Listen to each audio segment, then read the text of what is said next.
CRCL stock analysis and predictions for Thursday. Is it a buy or not? We'll watch this 2-minute video till the end to find out.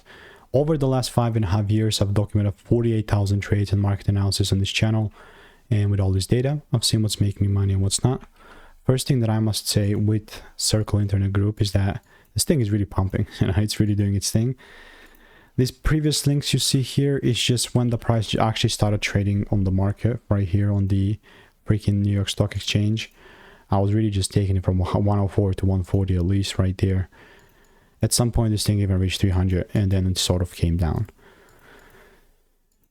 I like how we're freaking starting to pick this thing back up.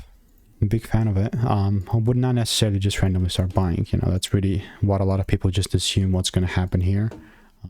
From where it is at the moment, I would like to see like one more pull down, just a deeper flush, so I can then take it higher. And just a lot more volume to be behind this movement.